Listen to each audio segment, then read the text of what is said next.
Tuesday morning at Trinity Lutheran Church in Camp Hill, Pennsylvania. Two people are outside talking, comforting one another. One of them is being a friend and a mentor. He knows what his friend is going through. He has been sober for 25 years, and he's been attending AA meetings at Trinity for most of those years. It's Tuesday morning, Trinity Lutheran Church. A group of Trinity members are waiting outside a car before they carpool to a school in Harrisburg. They are tutors, giving their time, knowledge, and love to kids that are living on the margins, but they have a future that is ahead of them if someone like these tutors invests a little time into their lives. It's Tuesday morning at Trinity. A mother, her hair all askew, her car keys in her hand, is rushing out to her car. She's probably a little late for work, but she knows that she has left her child at preschool, where that child will be loved and cared for. It's Tuesday morning at Trinity Lutheran Church. The staff gathers for prayer and a weekly meeting. Following devotions, we review the calendar and all the activities that are happening at Trinity that month. 12 self-help groups, 11 music rehearsals, 25 small groups and classes, a dozen committee and ministry team meetings of outreach, teaching, property, and administration. It's Tuesday morning at Trinity Lutheran Church, your church. Not too far from the staff meeting, there's a room where women sew pieces of fabric for quilts that will travel very far away, actually halfway around the world in all probability, enfolding that recipient with our congregation's compassion for an unknown neighbor. I thank God for this ministry, our staff, and our ministry leaders and volunteers. It takes a lot of faith to make all of this work. It takes a lot of trust in God and in each other for this community of Christ followers to thrive in mission and ministry. You know, trust is important in any relationship, but without trust, there can be no relationship. Take marriage, for instance.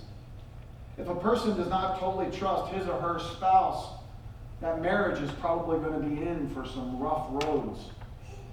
Faithfulness and trust is what holds a marriage together with all of the joys and the sorrows, the plenty and the want, the sickness and the health. Trust is a gift to be shared, respected, and cherished. God made us to connect with each other. Without that human connection, we wouldn't be able to live. We were made to trust each other. A trusting spirit is essential to our survival as a community and a people. Together, we accomplish so much more than we would alone. And when we trust, we thrive off of one another, and we push each other to learn and to grow. We can overcome overwhelming challenges together. And what seems daunting can become something that is achievable. Doing life and ministry together and trusting relationships will be less lonely.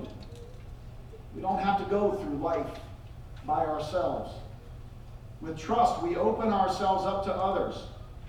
We make ourselves vulnerable, and we share our very hearts. Connected to others, we experience sources of happiness, positivity, and compassion. When you try to do life alone, it easily leads to feelings of bitterness, sadness, and loneliness. We fear the worst in people and institutions, and the world can look dismal and bleak. We erect walls to protect ourselves, but instead we just end up isolating ourselves. But when we trust someone, we're trusting them with our deepest, darkest secrets and letting them see the unedited version of ourselves. People truly get to see you for you. They see you at your worst, and they still accept you. They see you at your best, and they celebrate with you. No masks, no pretending, no lying.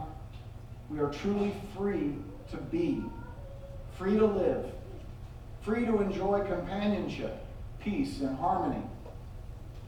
Trusting others can even change our view of the world. We begin to see those other people as people who can affect change, people who can make an impact in the world, people who will support us in good times and bad.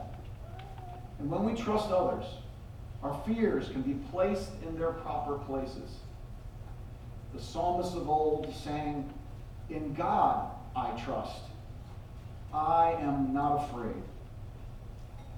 You and I have no greater friend than God. Martin Luther says of our Reformation faith and trust in God, faith is a living, bold trust in God's grace, so certain that God's favor, that it would risk death 1,000 times trusting it. Such confidence and knowledge of God's grace makes you happy, joyful, and bold in your relationship to God and all creatures. The Holy Spirit makes this happen through faith.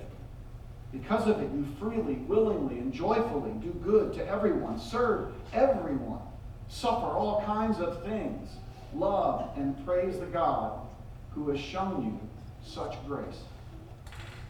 Trusting in God and each other brings out the best in ourselves. And we can trust God, who provides us with everything that we need, our food, our clothing, our houses, spiritual gifts for us to use for ministry. He makes a covenant of love with us and writes it on our hearts. He gives us grace, loves us unconditionally, to where we are justified before him in faith. He knows us better than we know ourselves. He knows all of our desires. The Bible talks about God knowing us so well that he even counts the hairs on our head. He puts us in a community of faith, and he inspires people to offer generosity, to serve others, and to lead ministry. God never fails. And grateful to God, we live in trust. He is our refuge and our strength, our very present help in trouble. God is with us, and you and I can put our trust in him. Amen.